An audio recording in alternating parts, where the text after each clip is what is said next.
Hey, what's up, guys? Welcome to a Tea Club edition, volume 25. We're here with Madam Maxwell again, and we're rebroadcasting this on YouTube, Twitch, Rumble, Odyssey, MGTOW, um, Adam Maxwell's YouTube, Rumble, and I think we're on LinkedIn and Facebook. All right, got them all. Good. Everybody join us. Welcome. And we're on Telegram too. So, yeah, all links in the description. So take her away, Adam. What are we talking about today? Today, the 27th of February, 2025, thought we'd talk about the Soviet Union of Europe, the Eurocratic collapse. The European Union is unraveling economically, politically, socially. It mostly comes down to central planning, right, as the Soviet Union did. So I think we'll be looking into the authoritarian tendencies, economic mismanagement, and the doomed policies leading to the EU's toward total collapse. Yeah, I mean it's getting close. You're in the EU. I'm in the EU. I'm in Georgia, which is they were given EU candidate status, and I guess they temporarily withdrew that for a little bit because the laws that they were passing here were kind of anti-EU agenda or anti-woke agenda, I guess, and they believe that they were pro-Russian in some fashion. I don't know how, because there wasn't anything about pro-Russia. It was just the same laws they were passing were similar to laws that are already on the books in the United States. Other than they had an anti-gay bill or something like that, or law that they passed. I don't know the full extent of how that transpired, but I guess apparently Russia passed a similar law, so that's how they tied them two together. But nonetheless, we're like the prediction I made 10 years ago. I wrote an article, posted on LinkedIn, and I predicted in 2025 we would see an economic downturn, starting with a housing bubble, or this is before crypto. My camera's focusing bad, but it's okay. This was before crypto and the COVID lockdowns and all kinds of wonderful stuff that went on, the Trump elections, all the stuff that I didn't foresee. But we're in 2025 in the first quarter, and we saw a huge correction in the crypto market. Dow is up, but of course we know that the Dow or the stock market is heavily manipulated by four of the largest banks and trading firms in the world, BlackRock being one of them. And basically, it's a circus because the boomers have all their 401ks, assets, there's pensions, there's a lot of money at stake that's keeping the stock market afloat. But when the housing market takes a huge correction, which I said is going to happen, it's probably going to happen this month, in the month of March, because we're like 2 days away from that. I was saying that it was probably going to happen first quarter of 2025. We're going to start seeing major corrections, which we did see in the crypto market. We saw a huge sell-off. So generally the crypto market is kind of linked to stock market. So when you see a crypto sell-off, then you'll see the stock market show signs of sell-off generally. We didn't see that. So that gives me the impression that something is going on. So are these hedge funds, and are they using crypto were they selling off crypto for something else? Are they trying to manipulate the market, pump and dump? I don't know what's going on. I mean, I think a stock market correction is coming, and I think the housing bubble is coming. We're seeing it in Europe right now, like in Georgia, like they're building like crazy here. They've overbuilt, and it's just that there's 15 buildings. There's 15 like residential slave towers gone up or actively being built right now in my neighborhood, just in my district, like my little neighborhood district that I can see. There's other neighborhoods within my district, and I'm in just one part of the capital in Tbilisi. So there's projects all over the city, and there's projects in other cities in Georgia, and they're building like crazy. And a lot of these buildings that are already been built that are in my area that I can see every day outside my window, as you guys can see behind me, they are empty. There's nobody renting them. There's nobody occupying them. They're like half empty buildings that are already built. There's buildings that have just been built when I've arrived here like 3 months ago, and they're still empty. So I don't see anybody moving in. I don't see any construction or anybody like renovating these, or, you know. And the last couple of days has been interesting because there was a lot of Russians that live in my building. I don't want to tell you exactly what building I live in, but there's a lot of Russians that moved out just in the last week because of the peace deal that came out in Ukraine. I'm assuming that's why they left and they went back to Russia because the war's over. So I'm seeing a lot of Russians leaving Georgia right now, the capital. You know, that's just what I've observed in my immediate area that I'm reporting, basically. What are you seeing in Bulgaria, in the EU? Any signs of economic distress or any differences? The distress, there's protests going on due to inflationary price increases at the supermarkets, and people are saying, allegedly, we're going to boycott these supermarkets because of the price increases. We'll try and shop at smaller grocery stores rather than the big supermarkets. I don't have the best finger on the pulse of the labor market, of the housing market here. I know that my rent has gone up considerably. I know that price of groceries has gone up considerably. I don't believe that wages have gone up considerably. Some people I know have had some price increases, but the increase has been offset by the increase in rent, in groceries, in bills. Everything's going up. So I think there is more distress in the system, and so far this doesn't seem like it's reversing. Now, of course, we are approaching the end of the war in Ukraine. Approaching the end, I say cautiously. It may be maybe 1 month, it may be 6 months, maybe 12 months, could be longer. I think it will be the next 6 months, but it could take longer. Who knows how incompetent they are? It seems that Russia and the USA are making concrete steps towards that, and that let's hope the conflict draws to a close sooner than later. And there's talk about reversing the sanctions, these self-inflicted sanctions from Europe and of Europe. And I think if you alleviate those sanctions, that goes a long way towards alleviating the economic distress, because it's largely self-imposed. It's 100% self-imposed, because we're seeing them here in Georgia. Exactly what you just described. What's going on in Bulgaria is exactly what's happening here. The prices are going up month to month. Like 1%, just one thing 2%, to note 3%. is that prices tend to be sticky, meaning they go up, they don't like taking them back down.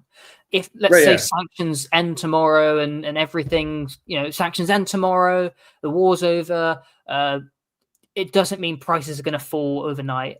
They go up faster than they come down. And well, the housing will. I think the housing prices will come down, but as far as like the prices of food and other things and price energy, of living and whatnot, yeah, that's going to stay the same, and the salaries aren't going to go up. That's what's happening here. So we're having the same protests.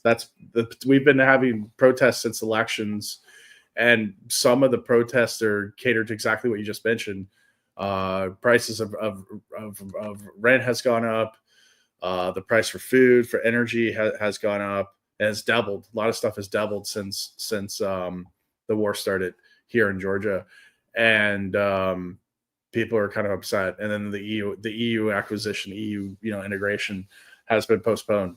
So that's another reason why people are protesting. But more or less, like I said, my gas bill for my energy gas bill has doubled just in the last month. And there are no jobs here. There's nothing. The job market is stagnant here. It has pretty much failed.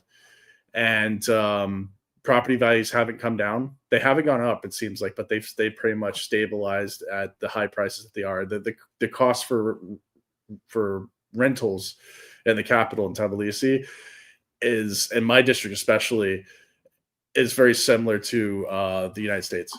Like I'm noticing prices between $600 up to $1,000 for a 1 to 2 bedroom in the capital. And in you certain would areas. think if there's an oversupply of housing that would pressure prices down, but you're saying that's not occurring. That's not happening. It's not happening.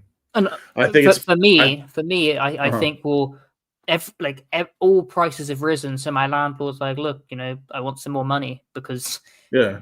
if you factor in inflation, you've been paying a subsidized rate compared to what it used to be. So that's how I understand why has my rent increased, because the landlord wants more money for it, which is reasonable. Although we Yeah. can contest the Yeah. percentage. Well, I mean, in the United States, the reason why I left is because my rent went from pre-war. It was sorry, my rent for a one bedroom was like I think it was about $500. When I left, it was about $900. It was about the same price I'm renting here in Tbilisi. And then they tried to increase it when I left, and I was like, no, I'm not paying $1,000 for a one bedroom apartment in Central Florida where there's no jobs. Like, no, thank you.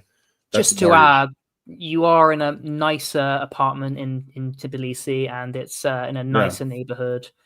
So I imagine the average price of housing in Tbilisi is not similar to the average in the USA.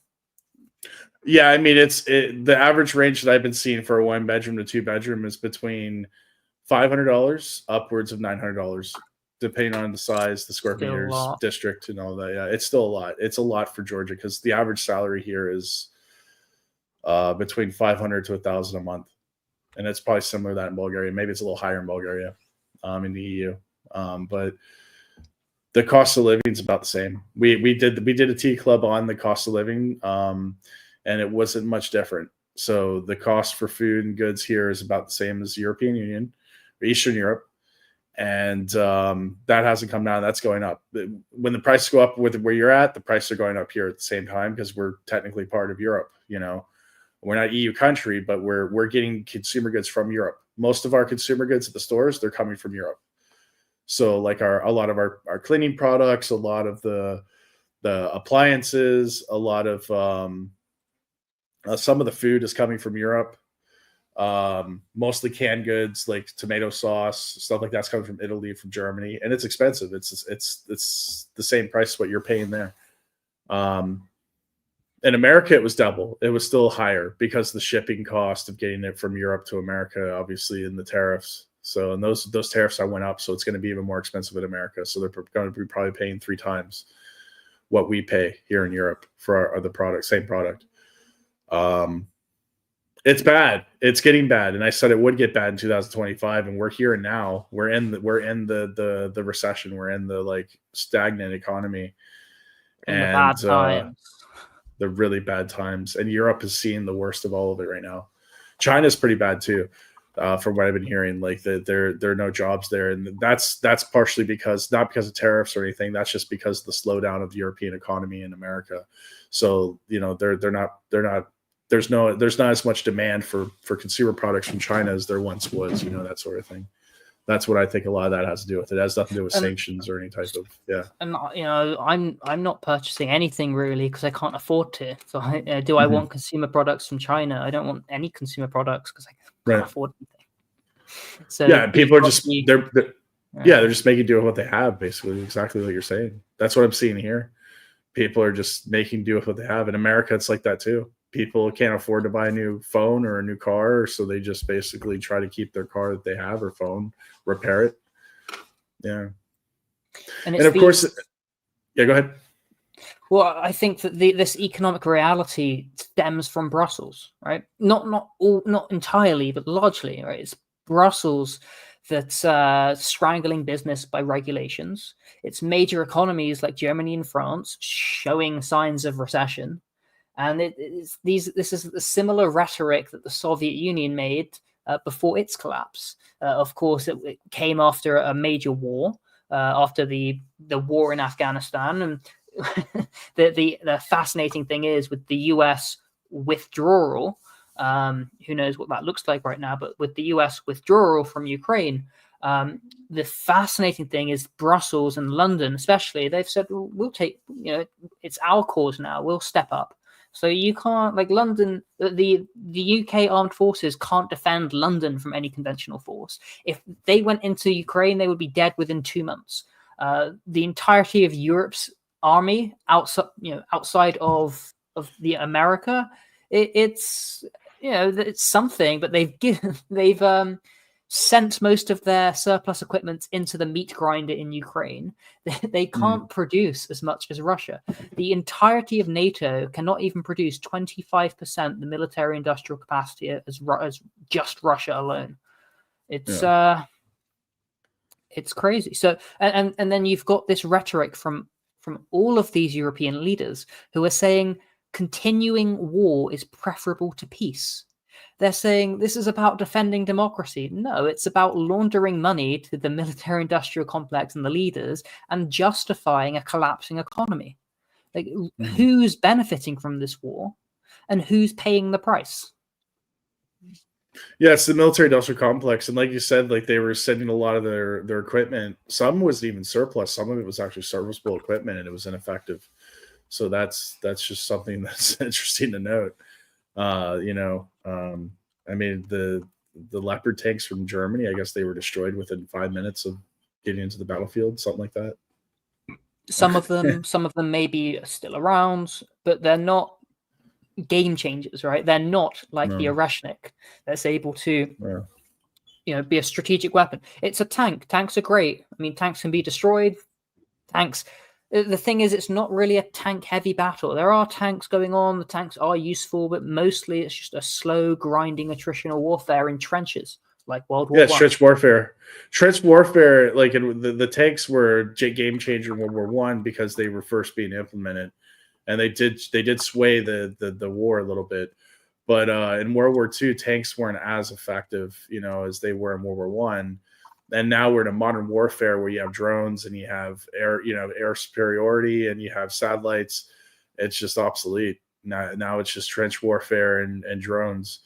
So they're just lobbing stuff at people and, shells and things and smart bombs and all kinds of wonderful stuff. So it's not, it's a futuristic war that is really just cannon fodder. It's just slaughter. Really, like Vietnam. It's a modern war.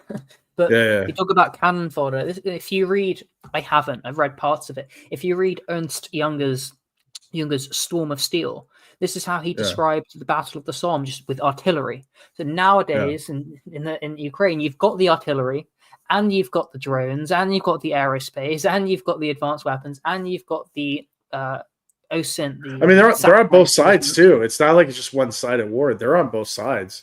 Russia may have a little bit better, more the advantage. They have supremacy in terms of numbers. They have more artillery, more resources. Training. Ukraine don't have the ammunition to launch down the range. Now, it's not that Russia has an unlimited amount either. I don't know how much they're going through, but I know they have to ration it.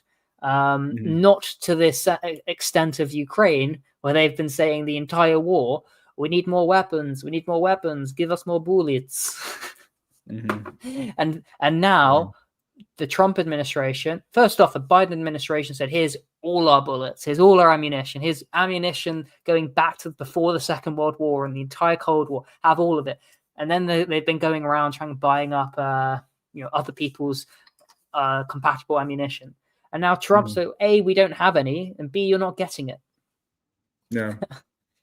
Whereas the Russian military-industrial complex is continuing to churn out at an accelerating rate that I haven't seen anything suggesting they're slowing down. I think they are preparing for the worst case if Europe tries to keep pushing forward. But one thing Russia said consistently is, we have no interest in going beyond Ukraine. We didn't even want to go into Ukraine. You forced us to do this. Fascinatingly, someone I know, they said to me, Adam, what's going on? My colleagues are telling me that Russia's going to go invade the Baltics, and things getting really bad. I said, relax. This is just MI6, CIA, and Brussels propaganda narratives. They've been saying it for 10 years. It's complete crap. There's no merit to it. This is what they're doing. These are just narratives. They're fiat by decree of authority, and they have no real bearing in reality. And this is the same blatant hypocrisy that's underlying European support of this conflict, where they're screaming about defending democracy. supporting a dictator who's suspended elections, outlawed opposition parties, and ruled by decree, all while demanding billions in foreign taxpayer money. And I'm just reading that the word of the year of last year is bussification, which is a term to describe forced mobilization under an accelerated procedure. In other words, military people grabbing any man they find on the street and throwing them into a bus onto the front lines. That's the word of 2024, allegedly. Yeah, I mean, this isn't anything new. I mean, weren't they doing that during the French and British were doing that with naval men during I want to say what war, like 1800s, early 1800s. They were just grabbing. I know in like Portland, for instance, they have this underground where you can go look at the tunnels and stuff there, where they have these trap doors where like sailors would just like basically drunk people would be drinking, and they'll just pull a trap door, and by the time like you wake up, you're already out to sea, and you're now in the military, like you're in the Navy, and you can't go anywhere. Well, there was I know they this were. in World Yeah. War One, though, in the UK, there was this white feather movement where Uh, a woman would give a white feather to a man out of uniform to shame them into signing up to fight, and apparently uh, that worked, according to the history that I was taught at school. I'm like, white feather. Oh, the shame! Oh, the shame! I'm gonna have to go kill myself for my ruling glasses. yeah. But I don't think UK history, at least modern history, there's been drafts. There's always been drafts Right. in all sorts of places, but I don't think they've just said there's a man walking on the street, go and grab him and send him to the front lines. It's been more, Yeah. that it's under this accelerated procedure that makes the bussification rather than just a draft. Yeah, I mean yeah, exactly. That's what I'm saying. It reminded me of like, back in the day where they would just grab drunk men and just put them on ships and just like militarize them. And then this was like I said, this was like 1800s. I think in the 1700s they were doing it. And yeah, just you're a loser, you're drunk. All right, now you're on a ship, you'll sober up, and now you're in the Navy. Well, it's been, there was a lot of talk at the beginning of the war how the Russians were sending their penal colony people to the front line. Mhm. That's been Russian doctrine for centuries. You're in the Yeah. penal colony, World you War can II, work, World War One. or you can Yeah. go to the front line. You can work off your sentence if you survive. Yep. That's how it was in Vietnam. The people would go to court. You'd see the recruiter. He'd sit in the back of the courtroom, and the judge would say, "Well, do you want to go to jail or do you want to go in the military?" He's like, "All right, 1 second, judge." And then like the recruiters, he's like, "Recruiters in the back, go talk to him. If he says you're qualified, I'll dismiss the case. You can go to boot camp." And they would take him right away, like immediately, take him right to boot camp. They'd go to Vietnam. They take them to boot camp. Now, I don't know. Like, I've spoken to some Ukrainian people that say I'm going off to fight, and they've been doing training. And I've also heard many secondhand reports of people not just frontline next week. Yeah. I don't know the veracity of that. I like to treat claims critically with skepticism, but I can't imagine that's not occurring. I just don't know the extent. I mean, if anything, they basically would send them in to probably the front lines, fill sandbags, and they would train them on the job, basically train them as they go. I've also seen genuinely handicapped, like not just. I mean, I've seen people that are over 60. I've seen people that have Down syndrome from war footage on the Ukrainian side in the trenches, and like the soldiers, they're like kicking them and like laughing at them and like shooting at the ground around them. I'm like, it sucks that he's there, but also what horrible people that he's forced to fight with. I don't know. I mean, we saw in the Telegram groups like where they had the elderly people in foxholes, and they were, as soon as the Russian troops came in, they surrendered, and then they just shot them anyway because like they didn't know if they were going to like attack them and it was the heat of the moment. Yeah, well, You can do that. Yeah, if you're in battle, if you're in combat, and you don't give up, you just play dead, and then you just sit there, and then Well, you can radio ahead and say, "I want to surrender. Do you accept my surrender?" And then they can say yes. That's typically how it can be done. If you're in a foxhole, someone comes up to you, you go like this, they can shoot you, because it's not clear. It's not ideal. I think we've. I mean, they did it in World War II all the time. They would surrender. They'd come in as soon as they were invading, and they would say, "I give up," and they just shoot them anyway because they don't take prisoners. The Marine Corps, they're in normal combat. Well, I think when they've said, "I give up, I surrender," I've seen some footage. Incidentally, a few times I've seen Ukrainians execute the Russians. I haven't seen the vice versa. Maybe 1 or 2 times it's happened. Probably has. I'm not, but I've seen many Ukrainian soldiers surrendering to Russia and going off, and they're now in prison camps in Russia or whatnot. They're sitting out the war. Some of them have been exchanged, and they'll probably be released once the war's over. I have seen at least several examples of Ukrainians executing Russian prisoners. Yeah. Well, there was a video. There was a video where they were kneecapping Russian POWs. I've seen all sorts of horrendous stuff like that. I try not to focus too much on it. I don't log it, but I do witness these. Yeah. Yeah. I'm not saying it doesn't happen, but it definitely happens. I mean, we're fighting this conflict it's World War II, man. It's World War II level combat. So we haven't seen a war like this. Even Vietnam wasn't like this. This is World War II trench warfare. We haven't seen this in Europe since World War II. Yeah. Maybe Korea, but Korea is not in Europe, you know what I mean? But in Europe, we haven't seen anything like this since World War II. Even Kosovo wasn't like this, But yeah. It is what it is, man. Dude, this is the front line. The front line is the largest front line since World War II. It was larger than the front line in Korea. And like I said, 3 million casualties in Korea over 2 years. It's got to be well over 3 million, dude. It's got to be. I believe it's going on 3 years now. I believe it's 2.5. Yeah, it's got to be close to 3. 2.5 is about right. Yeah. I think 2 million casualties Ukraine and 250K, 300K Russians. We can argue, we can say 1.5 million. I think the lowest I can concede, and I don't believe it, would be 1.5 million Ukrainian casualties and 400K Russian casualties. It's like a best case for the Ukrainian. I don't believe it, but I'll be willing to concede that, and that's still terrible for the Ukrainians.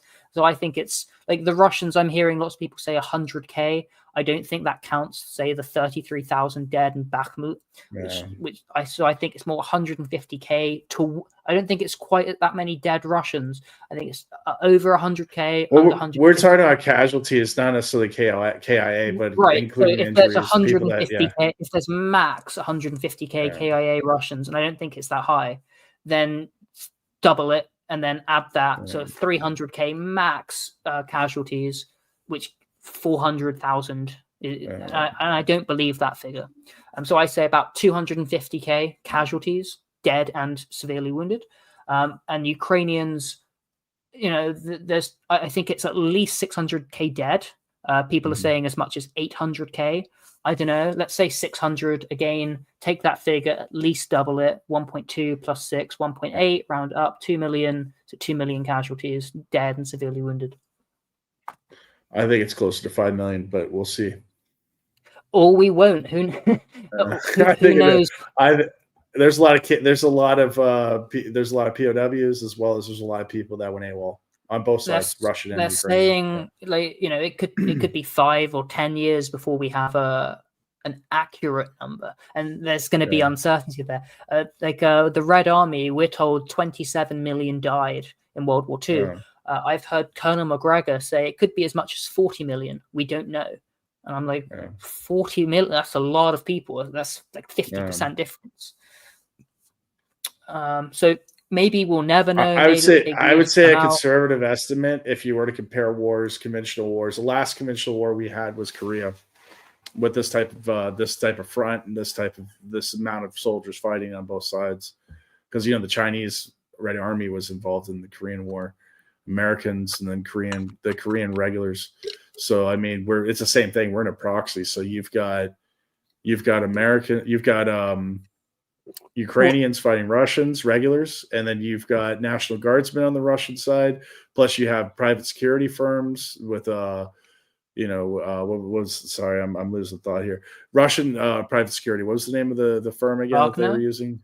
Ragnar, yeah. Wagner. And then So just with these private military corporations are not allowed to operate on Russian territory. So before the war, before the special military operation, those 4 oblasts were not Russia; they were Ukraine. So it was a gray area. They were allowed. Once they were annexed, it was about bringing them, either sending them elsewhere, like Africa, or bringing them under the Russian military itself, which is why Prigozhin, against orders, went into Bakhmut to extend his tour, or the Wagner tour. And then when they captured Bakhmut, and the Ministry of Defense said, "All right, sign the contracts," and he went, "No," March, and that all that occurred.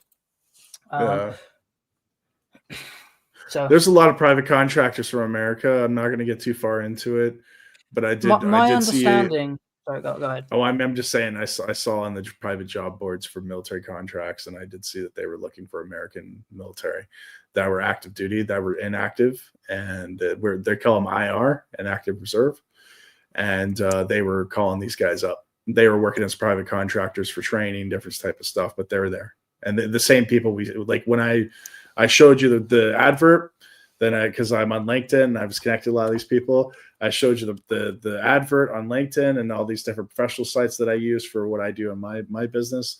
And then I showed you the individual that was found dead, and they just left and they signed a military contract to go to Ukraine. They died in Ukraine. And I was like, smoking gun right there. So they 100% had U.S. military private contractors working inside Ukraine near the front lines, because this guy died near the front lines and he was a military contractor. So plus we have the Georgian private contractors that were there, volunteers. So they call them volunteers, but these guys were attached to Ukrainian special forces units. They were training in the field and they were on the front lines. They call it sheep dipping, where you take like a US army person, you sheep dip them in Ukrainian insignia. Well, they're liaisons.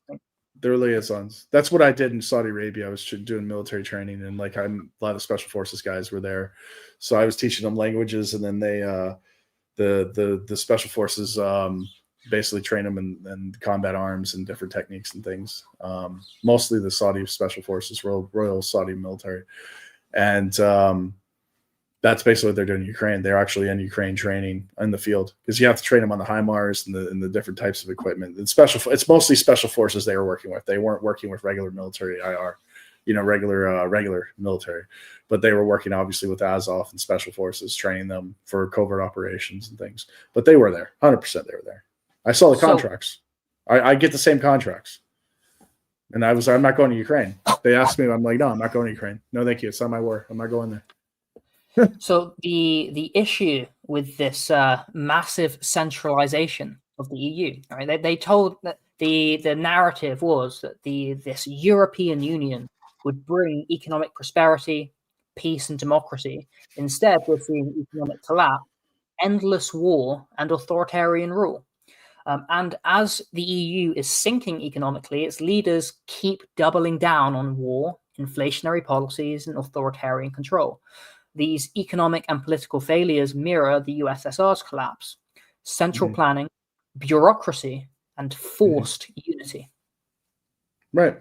That's what I've been saying that for a while now, that literally the EU is basically a modern version of the Soviet Union. They basically mirrored it off of the United States, with the states, where you can travel independently within states, but they were part of a union. But you see the difference between the states is it's a federation.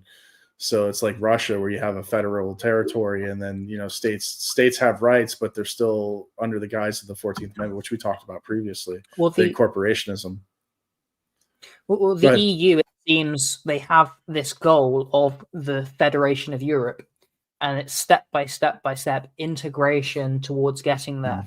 I think I'm losing the national currency here in a couple months, or even next month, and it's the euro now.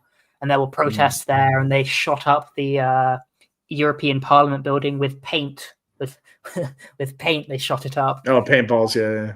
Yeah, like red paint all over, and they're saying, "We want our currency. Don't do this. It's already pegged. Like, you've already pegged me. Yeah, please don't take away my sovereignty." That's what's going on here in Georgia. Is like our currency is pegged to the U.S. dollar and euro now. It doesn't change. The currency is staying at 2.83, 2.85 to the U.S. dollar, and the same with the euro. It hasn't changed since I've been here for 3 months. It stayed the same. But yeah, we have inflation. It's like we have massive inflation now. So obviously we're very closely tied to the European Union. When you peg the currency, you lose the alternative to a peg is a floating one. And when it's floating, it means that if things are more expensive, you don't buy as much. Like there's a corrective mechanism that kind of equilibriums. When it's pegged, you don't have that. So that's what's happening here. Like I said, my gas bill doubled in like a month, and the food prices are continually going up. So obviously, there's something they're doing with the currency here. Obviously, they're because they're integrating us in the EU, no matter what, if we like it or not. And I think like we had talked about before we started, that I guess there's a temporary pause to the EU acquisition. I don't think that's happening. I think they're saying it publicly, like, "Oh no, we're pausing it," but I think they're going forward with it. It's a temporal thing. It's a couple. It's 2, 3, maximum 4 years. I think it's 2 or 3 years. It's like it's not a reversal. It's not an inflection. It's not a revolution. It's just hey, you've been interfering with us too much. Like, let's just chill for a couple years. Yes. I mean, I can see Georgia becoming an EU country, definitely. We don't have any land connection with Europe. We just have the Black Sea, so we're separated by ocean. Now, if Turkey becomes an EU country, then we obviously, we'll be an EU landlocked country. We'll be a land barrier with Turkey. Turkey's not becoming EU. I don't think they will. That's why it's kind of weird, because it's like you're going to have an EU country that's not even connected landmass-wise to, Europe. But I mean, that'd be like having Cyprus become part of EU. It's like it's an island. Cyprus is not. I don't think it is. You have Greek Cyprus, which is, but I think even Greek Cyprus is like Cyprus it's been a full member of the EU since 2004. Right, yeah. So, but you have the Turkish side. So they've been at war with each other. So it's an interesting situation. The Turks said Greece cannot have Cyprus. They invaded it. It's not internationally recognized by as much. That's what I'm trying to say. Something like that, yeah. Because it's an island nation, and it's like like I said, it's like Georgia. It's just we're like a freaking island in the middle of the Caucasus that's not connected to Europe, just like Cyprus. And it's like, are we technically EU, or are we just like a sovereign state? I mean, what exactly is our situation? And they're already, like I said, they've been flying the EU flags for 5 years now since I've been here. I've been in the country for 15 years off and on. I think it will be EU country, but I think the EU is going to collapse. Something's going to happen. There's going to be some kind of economic, who knows? At this point, everything. I said there would be economic turmoil in 2025. I didn't think Europe. I thought Europe would see significant issues, but I thought they'd be okay until the Ukrainian conflict, and I didn't foresee that. And then the massive migration from all the wars. From the wars in Syria and everywhere. Well, you've got the issue of deindustrialization, and that's been accelerated by the decoupling of Russian energy, which is just efficient, plentiful, right there. But then you've also got the regulation of Europe, the bureaucracy of Europe. The one thing Europe's always had going for it is technological progress and a high degree of human capital, meaning the people are generally better than some other people, generally in economic areas, kind of, right? But you've got this But you've all these underlying trends of central planning, bureaucracy, regulation, authoritarianism. It's not stopped. It's not ceased. It's never gone away. It's just continued to go. And the great thing about the crisis of the war, first off, you had the Corona crisis, and excellent. We can do whatever. And then you had the war, and they just keep going. And it's the same, like, central planning always fails. You always run into the calculation problem. The USSR attempted to centrally manage economies across multiple republics, and you had a massive bureaucratic inefficiency. The EU, likewise, it dictates economic policy to 27 vastly different countries, like Moscow did to the Soviet republics and the Warsaw Pact also. But also, like Brussels is kind of like Moscow, right? Everything goes through Brussels, or like just like Moscow, and then like you have an unelected committee that runs everything, like Moscow, and like similar like Brussels, you have unelected people that are elected by parliamentary people. The people don't have a voice on who runs that committee, so it's almost exactly the same in a sense. And like, for example, Greece, I think that one example, I think Greece voted to leave the EU 4 times. Why 4 times? Because the first time they voted to leave, the EU said, do it again. Second time they voted to leave, the EU said, do it again. The third time they voted to leave, the EU said, do it again. Fourth time they voted to remain, the EU said, good boy. That was the legitimate vote. Likewise, in Romania, they elected some guy, or he won a poll, and the EU said, do it again. This was recent. Do it again. That wasn't legitimate for some reason or whatever. I think they've just raided his apartment or something. And they said, oh, look at all these guns we found at his accomplice, at his friend's apartment. It's like, well, hold on a minute. Like, was it in his apartment or was it not?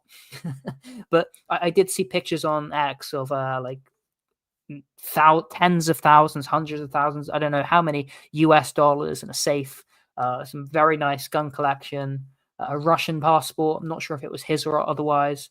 But, like the Soviet Union, which silenced political dissent through media control, propaganda, and state surveillance, jailing, exiling, or killing opposition figures.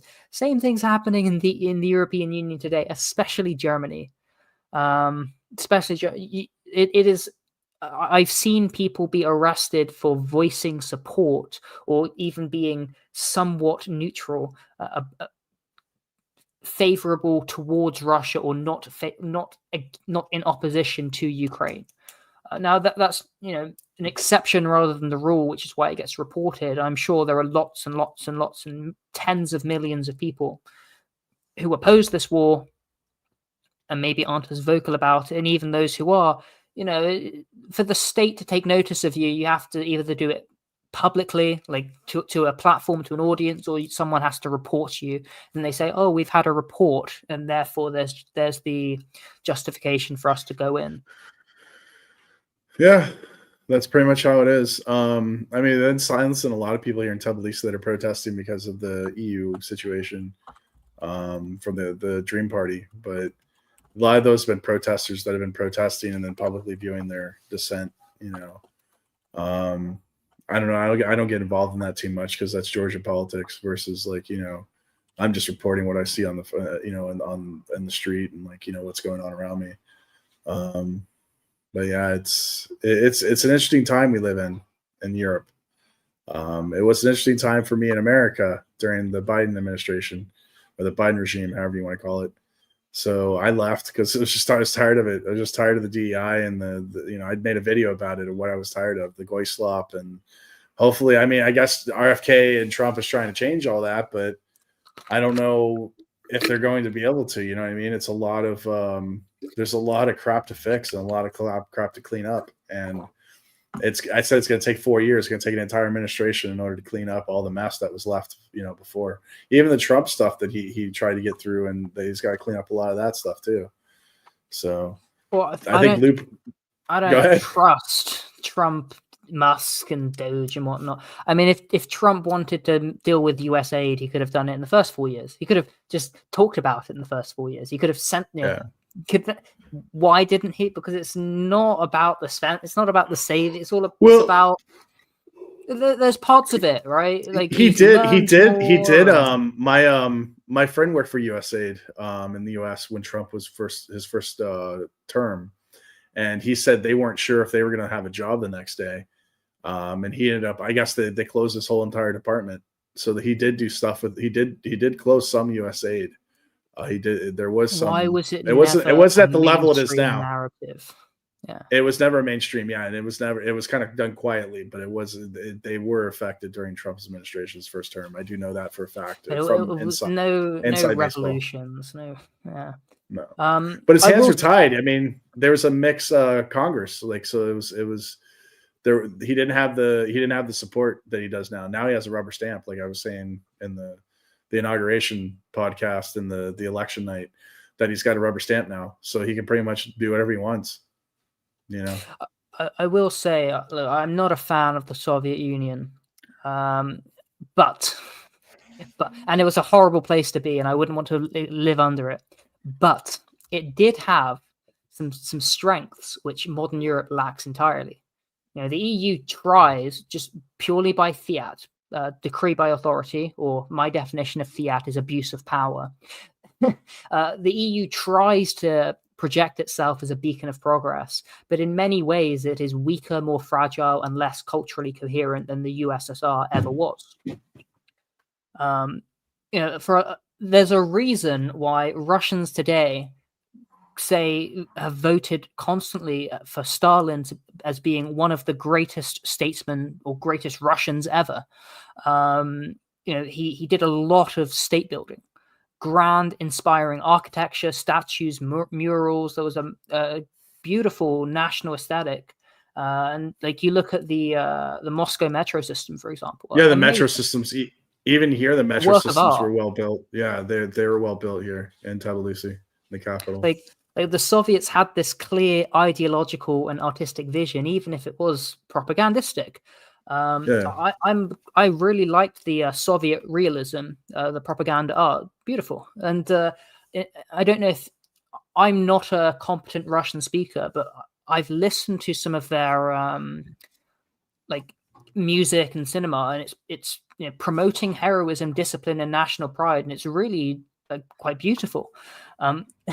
In contrast, the EU, it pushes just a weak and bureaucratic globalist aesthetic. There's no great artistic movement, no architecture that inspires. It's soulless glass building, corporate advertising, like block modernism. It's and there doesn't seem to be any real vision of unity of culture. It's just a patchwork of competing interests with no central identity. Mm-hmm. Artistically, ideologically, it's hollow. It's just ruling class interest against yours. Well, that you mentioned the architecture. Like it's all block and like very what is the word? They use cement, glass, and different types. It's really kind of boring architecture that you see going up in a lot of European countries, predominantly like Germany and Western Europe. It's not there's nothing interesting about it. There's not a lot of art coming out of Europe anymore. During the 60s, 70s, even in the 90s, there was still a lot of artistic stuff coming out of Europe. A lot of film, a lot of different things and music, and now it's whatever. There's just dead, and America's like that too. It's just there's no real quality artistic stuff coming out of America either. And look, that's where the innovation comes through. Under communism here in Bulgaria, I've been to some art galleries, and it gave like a bio about some of these beautiful artists that I've seen. And it's like, oh yeah, this guy, he was disappeared by the communists between these dates and here and here because he was an artist, because he was innovating, because he wasn't just doing as he was told. And, he was tortured between here and here. I'm not saying it's great under communism. I'm just saying that the EU's neoliberal model is kind of... it's kind of on a peer it's very level similar. Of communism. Yeah, it's very similar. Yeah. Although the EU, so the USSR, despite its flaws, provided a more stable working class existence. This is true.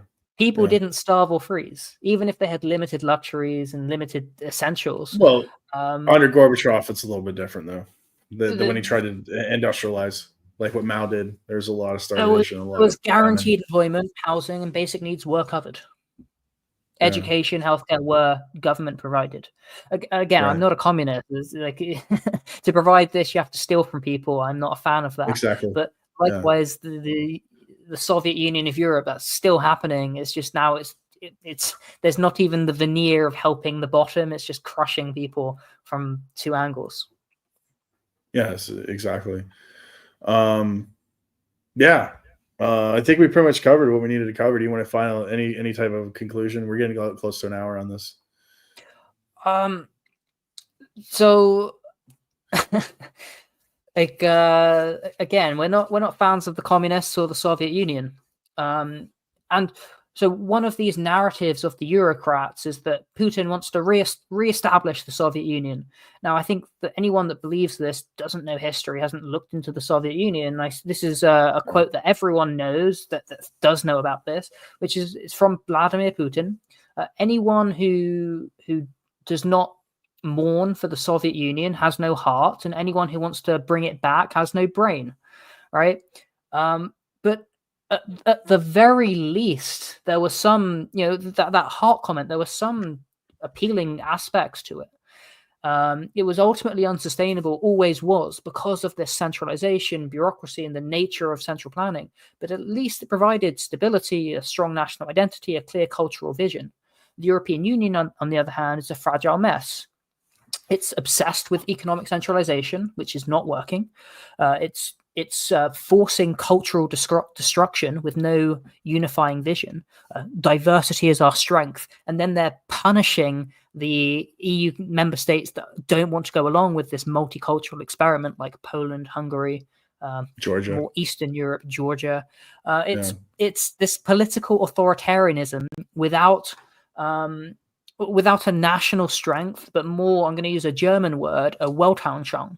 And this is something that, and maybe you can pronounce it better. I know you speak better German than me. This is something that an Austrian painter said about his nation back, I don't know, 90 years ago. He said, look, one of the big problems of our nation is that we don't have this worldview. That's what it means, Weltanschauung. So we need to instill this worldview, and through the communists, they have one. So we have this worldview, we have this people, we have unity, and so we push forward. And that's just like we don't have the EU is for most people. I think it's, as you said, I'm just struggling to get by. That's pretty much it. I mean, that's what the word that I'm getting here is just people are just living, breathing, and like just sitting around waiting for it, something to get better, something to change. But it's just getting progressively worse every day. And I just came into this and I thought it would be a little bit better than America, but America's bad. It's really bad. I mean, it's not like it's any better. But Europe is definitely seeing serious repercussions of the self-imposed sanctions from the Ukrainian-Russian war. And it's not just the sanctions, right? It's this multicultural policy. That as well. It's The the DEI, inflation. Yeah. It's the government spending, the bureaucracy, the overregulation. It's the squeeze from the top and the bottom, squeezing to enrich themselves, plunder the society. And it's all a result of central planning, central government bureaucracy. And it's the problem of government. We need to limit the government, push it back. And that's what I said earlier. The EU promised economic prosperity for Europe, but through the centralization of power and authority, through their fiat mandates, Europe's in a pretty bad position now. Is it worse without the EU? I don't know. But certainly what they're doing now doesn't seem to be working. No, not at all. It's like, and like I said, like all the Western economies, they're pretty much seem like they're doing the same thing. It's the same agenda. It's the fake and gay economy, the fake and gay agenda that we pretty much broken down, that we've talked about, discussed in this podcast of the Tea Club. So yeah, I don't think anything's going to change. I mean, you're obviously in America, things are changing under Trump slowly but surely. But we'll see what exactly happens and transpires in the next 3.5 years under his administration. But yeah, in Europe, they're really putting their heels down to try to prevent any type of real economic prosperity or any type of change, or they're like doubling down, it seems. and it'll be the downfall of European Union. I think that's what I think will happen. That's my closing remark. Well, my closing remark is just looking to America. Trump said 4 days ago at CPAC, "I hope I will be remembered as a peacemaker, not a conqueror." And peace is prosperity. And so the Americas said, we're looking at the facts, and now finally we're trying to impose a more realistic, pragmatic approach to governance, at least on the international stage, as well as some reforms internally. Whereas Europe said, okay, well, we're going to disregard realism, keep going with ideological fervor, keep going without arrangement, double down, triple down. We're going to take up the mantle that the US is abandoning, and it can't afford it. And it's not a winning thing because it's ultimately without foundation. So down with the Eurocrats, down with the Soviet Union of Europe, and hopefully the Europe that emerges out of this will be stronger and more robust and more free. I doubt it, because I don't think I think it's terminal. Right? I don't think we can escape this progressive cancer that is government in Europe, especially. Hopefully, but yeah. Usually, we know how this ends. We know how this ends. We've seen it throughout history, and we know how this ends. Similar with the paper that I wrote in 2014 for 2025.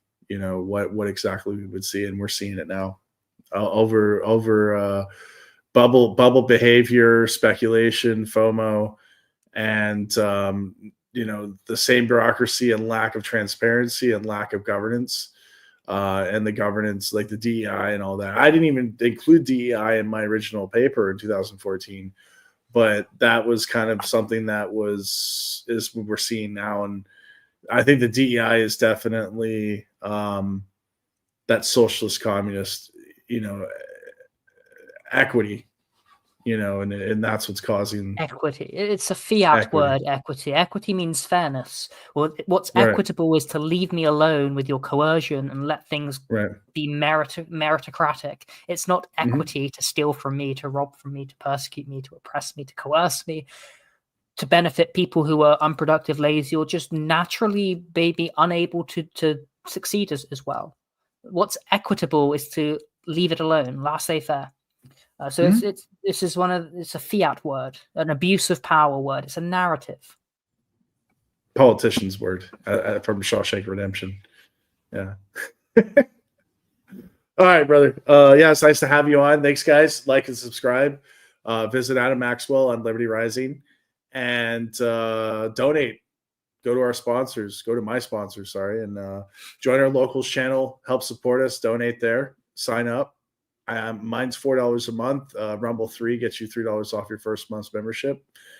And I'm going to be posting my book, Unleash Your Inner Sigma Male, on there when it's completed, which is very soon because I'm working on it actively right now. And deep dives like this. This is just this is a premiere of what the type of stuff that we really get deep into on the T Club. We get deeper than this, actually, and there's lots of interesting stuff that you get to see on T Club that you can't see on the Rumble, YouTube, or the other platforms that we're on. But that being said, I bid you guys adieu. Adam, thank you again, and we'll see you guys next time. Peace.